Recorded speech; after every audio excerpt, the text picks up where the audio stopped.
मिठड़ा मोहम्मद दिल कई दीवानिया रातो दिया रोई रोई बस मानो चवल मस्तानिया हैरात रही पो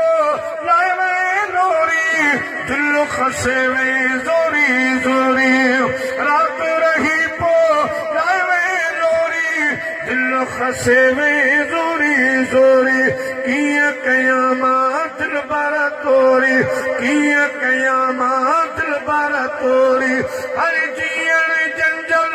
जानिया इसका आवाजे मिठड़ा मोहम्मद दिल कई दीवानिया तेरा नजर जा यार हया तो दिल में जानी घाव कया तो तेरा नजर जा यार हया तो दिल में जानी घाव कया तो फट फेरा कजा तनी थिया पो फट फेरा कजा तनी थिया पो ये मंच हैरानी इश्क आवाजे मिठड़ा मोहम्मद दिल कई दीवानिया दोस्तों हजरत सलमान फारसी जी कमकार में दिल कान पई लगे सु पूछो आयो मुझे महबूब जी बारगाह में वेठो सोने हबीब दे निहारे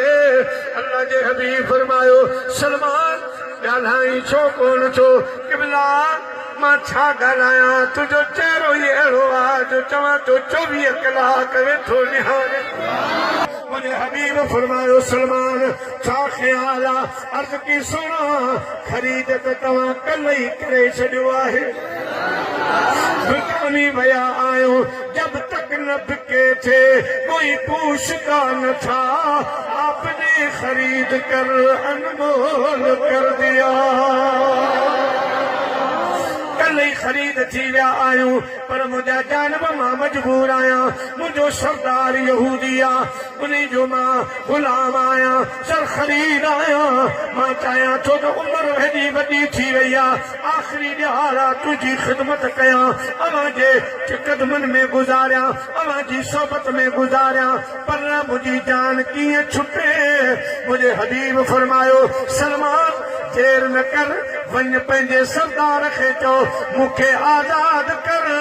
जेका क़ीमत ॿधंदो सलमान तोल ॾिनी त ख़ैर आहे असां ॾियण जे लाइ तयार आहियूं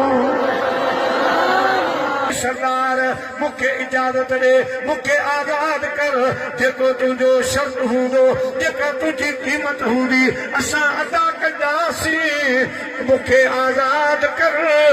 मुंहिंजा प्यारा दोस्तो उन यहूदी सरदार चयो त मुंहिंजा बशर्तन कुझु सोन ॾे ऐं ॿियो पैसो ॾोकड़ न खपे सलमान जे लाइ हुन इरादो कयो शर्त अहिड़ो रखां जो सॼी ज़िंदगी मूं वटि गुज़री वञे आमना जे लाल ॾे न वञी सघे उन शर्त रखियो मके खां मदीने खां ॿाहिरि मुंहिंजी 4.5 एकड़ बंजर ज़मीन आहे गैर आबाद ज़मीन आहे उन ज़मीन में मूंखे खजनि जो बाग लगाए ॾे खजूं जॾहिं बूर छॾींदियूं पोइ तोखे आज़ादी आहे सलमान आयो पर रोईंदो अचे